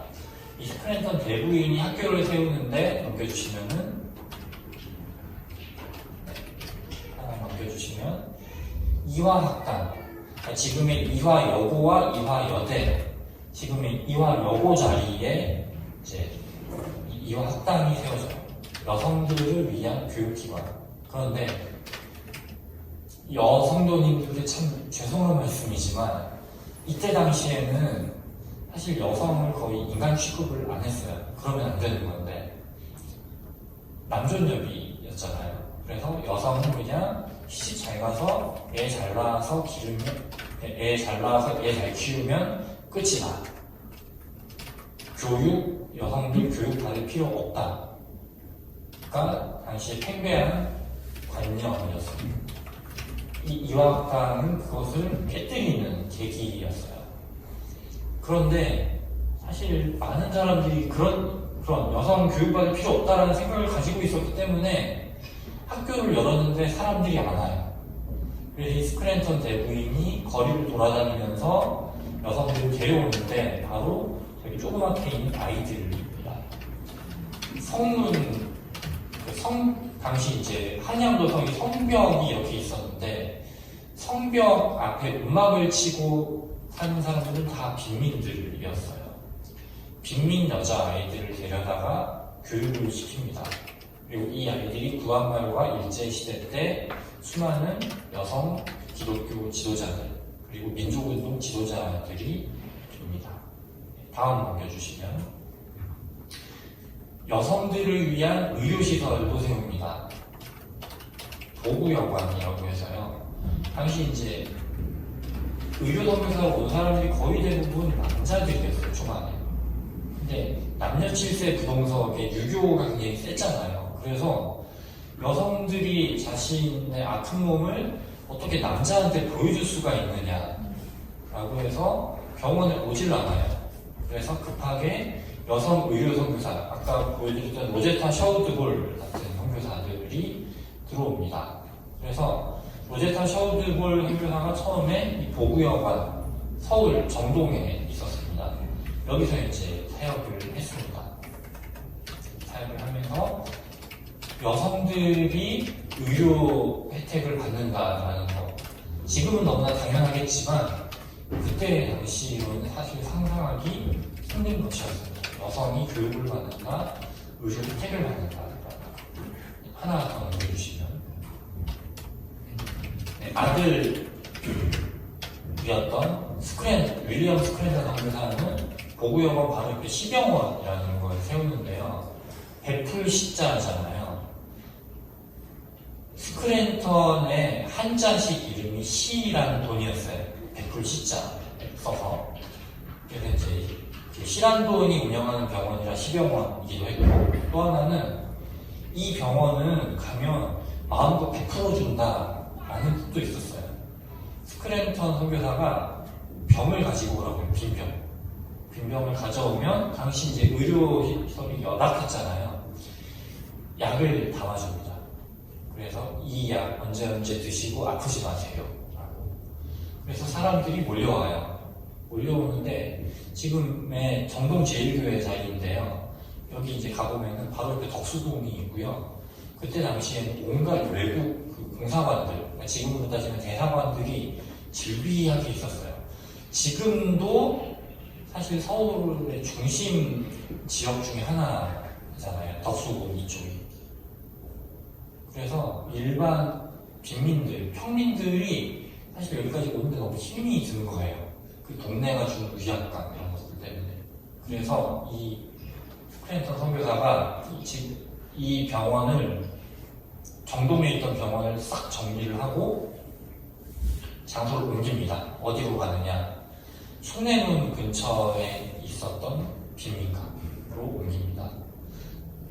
그 10여 원을 옮기는데 그 자리에 지금 상동교회라는, 그때 스크랜턴 선교사가 같이 세웠던 교회가 지금도 남아 있습니다. 그래서 빈민들을 위해서 빈민들이 있는 곳으로 본인이 찾아갔던 거죠. 다음 넘겨주시면, 승동교회, 그 인사동 가시면요, 인사동 골목 한켠에 이 승동교회가 지금 이 건물이 있어요. 약간의 리모델링을 거쳐서 지금도 있습니다. 이 교회는요, 사무엘 무어 선교사가 사역을 했는데요, 이 사무엘 무어는 주로 노비, 백정들을 대상으로 사역을 했어요. 당연히 처음 이제 교회를 세웠을 때 그 청계천 쪽에 있었는데 곤단골 교회라는 교회를 세웁니다. 당연히 양반들은 싫어해요. 왜냐, 내가 이 고귀한 양반인 내가 어떻게 저 노비 백정들이랑 같이 예배를 드리냐. 그래서 이제 교회 안 나오려고 하는데 사무엘 무어 선교사한테 굉장히 많이 혼나고, 이제 이 노비들이, 백정들이 있는 이 교회에 와서 같이 예배를 드리게 됩니다. 그래서 청계천 쪽에서 지금의 인사동으로 오면서 이름 이제 승동교회라고 나중에 이제 바뀌게 됩니다. 그런데 이 승동교회에서 한 가지 사건이 벌어져요. 지금 다들 이제 장로 선거 곧 하시잖아요. 장로 선거를 했는데 노비, 백정 중에서 장로가 나온 거예요. 양반들이 들고 일어납니다. 아, 내가 저 노비 백정들이랑 예배 같이 드리는 것까지 내가, 그래, 그것까지는 감수하겠다. 근데 쟤네들이 장로가 돼서 내가 쟤네들을 장로로 교회 지도자로 인정하는 거는 내가 도저히 못하겠다 라고 해서 이 승동교회를 다니던 양반들이 나와요. 단체로 나와서 지금 안국동에 안동교회라는 곳을 세웁니다. 사실 이 얘기하는 안동교회는 굉장히 안 좋아하십니다. 네. 그리고 종로 5가에 가면 연동교회가 있어요. 연동교회도 이제 미국 국장로교 선교사들이 세웠는데, 연동교회에서도 노비 백정들이 장로가 돼요. 그래서 그것을 견디다 못한 그 양반 성도들이 종로 5가에서 종로 4가로 이제 자기들끼리 모입니다. 그 교회가 지금은 이제 강남 대치동으로 이사간 요동교회. 사실 그래서 노비 백정들이 성도가 된다. 그리고 그들을 똑같은 성도로 대해준다. 심지어 교회 지도자로까지 세워준다라는 거는 당시 사회의 관념으로 도저히 받아들이기 힘든 일이었던 겁니다. 그래서 힘든 일이었는데 딱 한 교회, 이것을 극복한 교회가 있어요. 넘겨주시면, 저로부터 김제에 가시면 금산교회가 있습니다. 사실 이 교회에서 제가 1908년도에 한옥으로 지은 예배당이 지금도 남아 있거든요.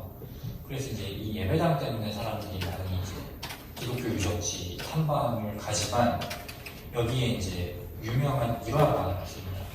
넘겨주세요. 이 교회를 이제 선교사들이 개척할 때 초기 멤버 중에 이 조덕삼, 이자익이라는 두 사람이 있었습니다. 이 조덕삼 씨는요, 당시 그 김제의 유명한 지주였어요. 엄청난 빵부자였죠. 이자익은 조덕삼의 몸종이었습니다. 이 주인과 몸종이 같이 교회를 다니게 됐어요. 같이 교회를 다니게 됐는데, 장로 선거를 했는데, 이제 예상되는 시나리오 있으시죠?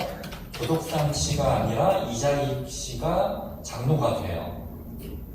제가 지금 서울에서 있었던 일, 승동교회, 연동교회를 말씀드렸잖아요. 이 교회가 난리가 났습니다. 조덕삼 이 사람 이제 떠난다. 근데 사실 이 조덕삼 씨가 떠나면 그 교회가 재정적으로 감당을 할 수가 없었거든요, 교회를. 그래서 이제 이 교회 사람들이 다 근심에 빠졌습니다. 이대로 교회가 없어지면 어떡하나. 그런데 이 조덕삼 씨가 그 장로 선거 결과를 인정을 하고요. 이자익을 내가 교회 지도자로 섬기겠다라고 합니다. 그래서 기이한 현상이 벌어져요. 평일에는 주인 마님과 몸종, 그런데 주일에는 교회에서 장로와 평신도, 그래서 이 장로님을 교회 지도자로 이렇게 섬기는 거죠. 주인, 지주가. 그리고 그 다음 장로 선거에서 이 조덕삼 씨가 장로가 됩니다. 그런데 이때 이분이 또 하나 파격 제안을 해요. 이자익 장로를 목사를 시켜야겠다. 돈은 다 내가 되겠다. 라고 해서 이자익 장로를 평양 장로회 신학교로 보냅니다. 신학교육을 시켜요. 그리고 그 평양 장로회 신학교를 졸업할 때 금산교회 담임 목사로 청빙을 합니다. 이런 일이 있었습니다. 그리고 나중에 이 이장인 목사님은요, 총회장을 3번을 하시는데, 조선예수교장로회, 나중에 대한예수교장로회 총회장을 3번을 하시는데, 요즘처럼 그 총회장 자리가 뭔가 부귀영화 권력을 상징하던 때가 아니었고, 당시 이제 교단 분열이 일어나려고 해서 굉장히 어려운 때였어서 사실 총회장을 아무도 안 하려던 때에 이분이 총회장을 맡습니다. 그래서 그 교단 분열을 막기 위해 굉장히 애쓴 그런 분이었어요. 그리고 그런 이자익 목사를 만들어냈던 것은 바로 이 조덕삼 장로였다고 할 수가 있습니다. 그래서 이제 여성과 천민들에게 당시 교회들이 다가갔다. 지금으로 따지면 가난한 자, 소외된 자들이 지금 교회가 어떻게 하고 있는지를 우리가 좀 돌아보면 좋을 것 같습니다. 다음 마지막으로요. 진정한 부흥이란 무엇인가인데요. 오늘 우리 같이 읽었던 본문 말씀 잠깐만 띄워주시면은 우리가 익히 아시는 유명한 부흥에 대한 말씀이잖아요. 근데 사실 우리가 생각하는 부흥이 어떤 부흥일까? 1997년 IMF로 한참 힘들 때 부흥이란 찬양이 나오죠. 이 땅의 황무함을 보소서. 그런데 그 찬양이 나왔을 때 많은 사람들이 꿈꾸었던 부흥은 교회 다니는 성도들이 숫자 적고 불어나는 그런 것을 참 많이 꿈꿔왔던 것을 좀 볼 수가 있었습니다. 제가 그때 고등학생 때 그 찬양을 부흥 집회 때마다 정말 많이 불렀는데 결국에 돌아보면 기도 제목이 그거였더라고요. 교회가 지금 600명인데 700명으로 불어나게 해주십시오. 800명으로 불어나게 해주십시오. 그게 거의 전 교회적으로 한국 전체에서 일어났던 현상이었어서 그 찬양이 나오고 4년 뒤에 이 찬양을 작곡한 고영원 선교사님이 인터뷰 하신 걸 제가 봤는데 그분이 한탄을 하셨어요. 내가 찬양 하나 잘못 만들어서 한국교회 망친 것 같다 라는 찬양을 그런 인터뷰를 그분이 하신 것을 볼 수가 있었습니다. 근데 사실 하박국서를 보면 그런 게 아니에요. 바벨론에 의해서 이스라엘이 멸망당할 거고 흔적도 없이 모든 것들이 다 사라질 건데, 그리고 그 바벨론을 또 하나님께서 멸망시키셔서 심판으로 모든 게 끝날 텐데 하나님 그 모든 게 멸망과 심판으로만 끝나지 않게 해주시고 긍휼을 잊지 말아 주십시오. 그래서 심판 이후에 회복이 있게 해주십시오. 그 회복이 바로 부흥이라는 말로 번역이 됐습니다. 지금 우리가 또 한국교회가 바라고 있는 부흥과는 사실 굉장히 동떨어졌죠. 그리고 2007년도에 평양대부분 100주년이라고 해서 이제 수많은 부흥 집회가 있었잖아요. 뭔가 대형 집회 많이 열면 그럼 평양대부분 같은 부흥이 다시 일어날 거라 사람들이 생각을 했지만 그 모습이 어땠을까? 넘겨주세요.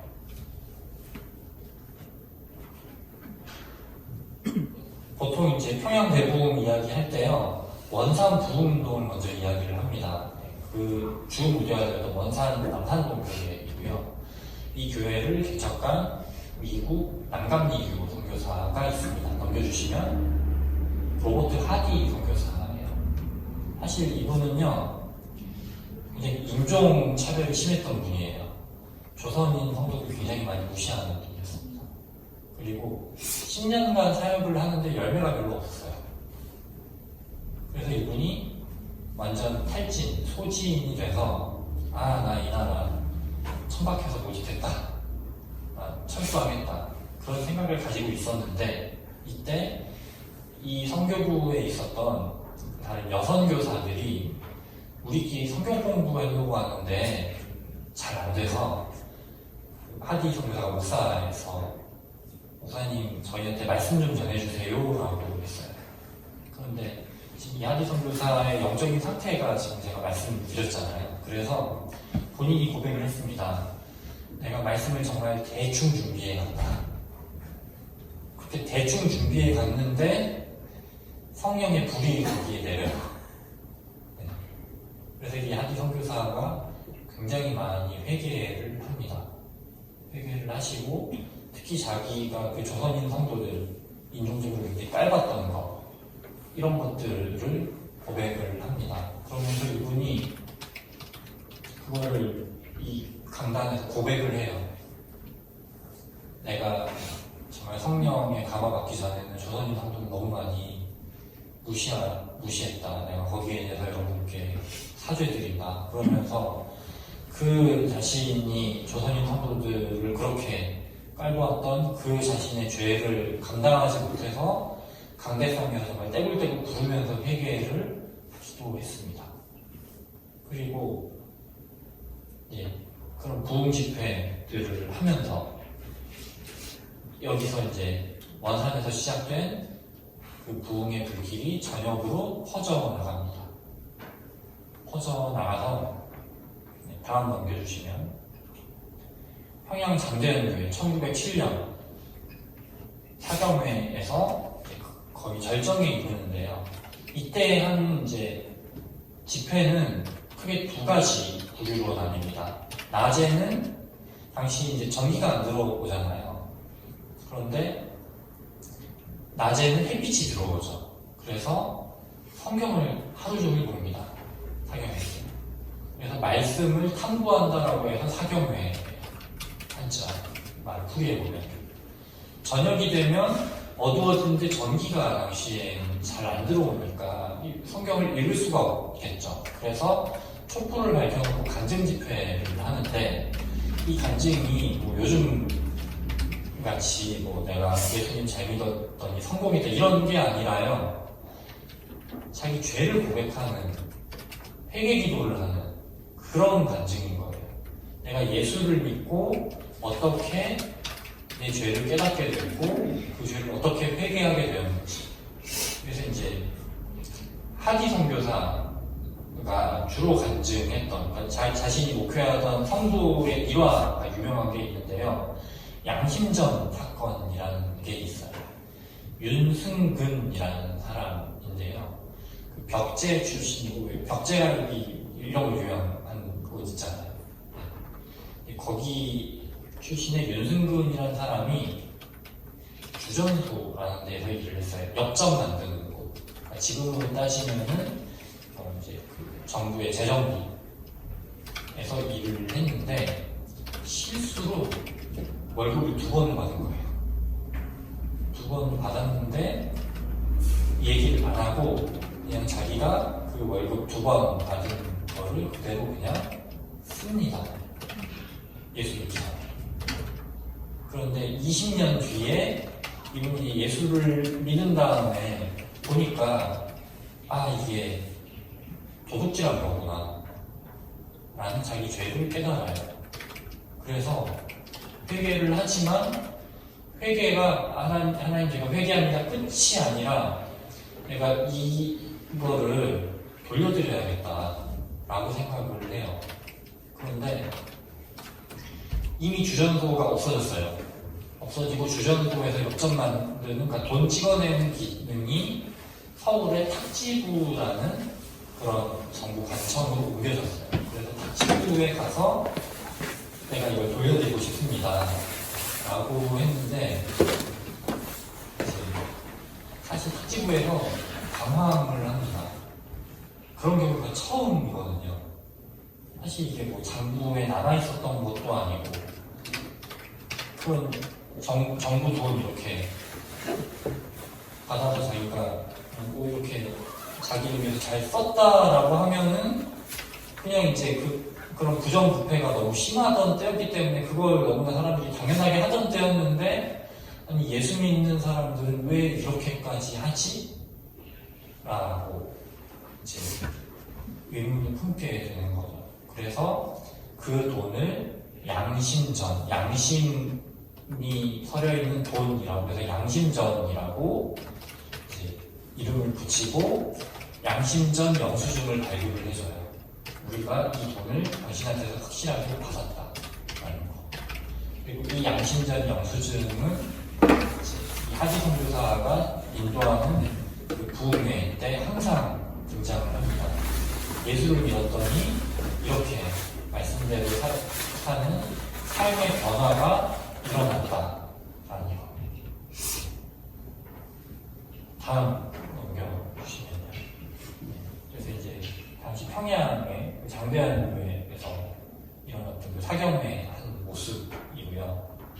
다음 넘겨주시면은 사회 속의 그리스도인인데요. 이것만 이제 간단히 말씀을 드리면요. 앞에 그 사경회 사진을 다시 넘겨주세요. 사실 이때 이제 한국교회의 지금의 이제 신앙이 형성이 되는데 한 가지 한계가 있었어요. 1907년입니다. 1905년에 외교권을 뺏겼고요. 1907년에 고종 황제가 퇴위되면서 군대가 해산이 되고 1910년에 나라가 완전히 망하죠. 그런 상황 속에서 많은 사람들이 아까 미스터 선샤인 보여드렸던 것처럼 의병 활동을 하게 돼요. 특히 경상북도에서 가장 많은 의병이 일어났습니다. 가장 보수적이던 선비들이 이제 가장 활발하게 의병 활동을 하는데, 사실 선교사들이 이제 교회 안에서 기도할 것만 이제 거의 얘기를 합니다.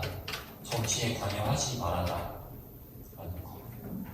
그런데 과연 그래서 이제 한국인 성도들은 거의 그런 것에 따르고요. 이제 그 기독교 민족운동들이 일어나지만 사실 이제 그 교회 활동의 바운더리를 거의 벗어나지 않습니다. 그런데 그때 선교사들은 이제 어떻게 했느냐. 다음 넘겨주세요. 또 하나. 언더우드 아피체더 선교사 사진을 제가 갖고 왔는데요. 사실 이분들의 업적이 굉장히 많지만 한계들이 있었습니다. 이분들은 굉장히 일본이랑 친했어요, 사실. 그래서 이제 정치에 관여하지 말라라고 하면서 이 크리스천들이 의병이나 이런 정치활동으로 갈까봐 그것을 못하게 막으면서 또 이제 일본이 원하는 쪽으로 이렇게 그 성도 크리스천들이 활동하지 못하도록 막는 거죠. 특히 언더우드 같은 경우에 나중에 조선 총독부가 굉장히 많이 친해집니다. 그래서 1912년에 조선 예수교 장로회 총회가 만들어졌을 때 이미 총회장을 하는데, 그 총회가 만들어지기 2달 전에 일본의 메이지 천황이 사망을 해요. 조선을 강제병합했던 바로 그 천황이 사망을 합니다. 그런데 조선 예수교 장로회 총회 때 그 메이지 천황의 추도 예배를 드려요. 그리고 일본에서 한국인들의 이 대학 교육을 못 받게 하기 위해서 있던 대학들도 취소시키는 그 시점에 연희전문학교가 언더우드 선교사 배경으로 세워집니다. 총독부의 허가를 특혜를 받은 거죠. 아펜젤러 선교사는 이제 1902년에 사망을 하는데요. 사실 이분은 이제 그 배를 타고 가시다가 침몰해서 돌아가시는데 본인은 나왔는데 자기랑 같이 타고 있던 조선인 동료들 구하기 위해서 다시 들어가셨다가 순직을 하시거든요. 그만큼 조선을 사랑하는 분이었어요. 근데 이분도 사실 그런 제국주의 선교나 그런 정치 참여하지 말라라고 이야기하면서 사실은 이제 일본과 친한 이런 바운더리를 크게 벗어나지 못했습니다. 그래서 이제 조선이 일본의 식민지가 되어가는 과정 속에서 그것을 환영을 해요. 그러니까 이유는 딱 하나. 일본이 조선을 식민지화하면은 좀 더 문명국으로 만들어주겠지. 라는 거. 그래서 이제 선교사들이 그런 속에서 정치 참여하지 마라라고 이야기를 했기 때문에 정말 비정치적으로 교회에서 기도만 열심히 하면 된다 쪽으로 이제 가게 되고, 사실 이때 정치 신학을 제대로 정립하지 못한 게 그대로 일제강점기 해방 이후로 넘어와서 한국교회에 지금 좀 건강하지 못한 정치 신학으로 계속 이어져 온 것을 볼 수가 있습니다. 그래서 이제 그런 부분들은 우리가 직접 고민을 해봐야 될 부분이라고 할 수가 있겠습니다. 다음 넘겨주시면은, 그래서 이제 이렇게 6가지를 같이 좀 살펴봤고요. 마지막 넘겨주시면, 그래서 이제 저희가 이런 한국교회 초기의 그런 유산들을 저희가 같이 돌아보았는데요. 지금 한국교회의 상황을 좀 돌아보며 우리가 어떤 부분들을 계승하고 또 어떤 부분들을 극복해 나갈지 조금 더 우리 상황에 맞게 좀 더 고민하면서 또 기도하면서 또 우리 교회를 하나님 뜻에 더 가까이 다가갈 수 있도록 만들어 갔으면 좋겠습니다. 우리 같이 기도하겠습니다. 우리 찬양 같이 하면서 기도했으면 좋겠는데요. 이곳에 임하신 하나님 나라 같이 찬양하도록 하겠습니다.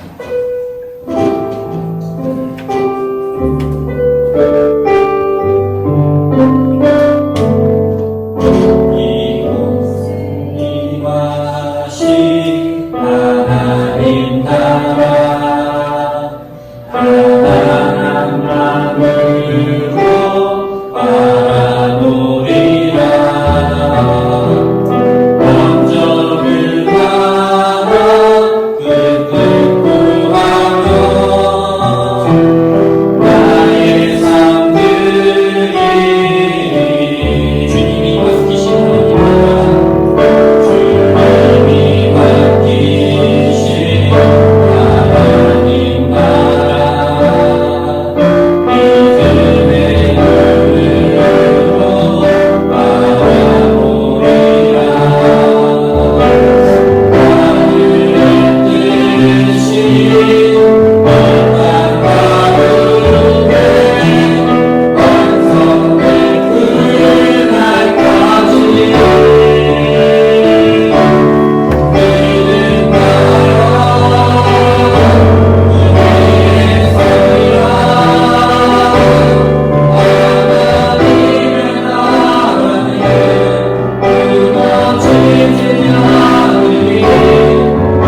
하나님 아버지, 우리 자신 그리고 또한 우리 다드림교회 공동체가 온전히 하나님께서 원하고 바라시는 그 하나님의 뜻을 온전히 발견하고 그 하나님 뜻대로 우리가 살아갈 수 있게 해주십시오. 그리고 또한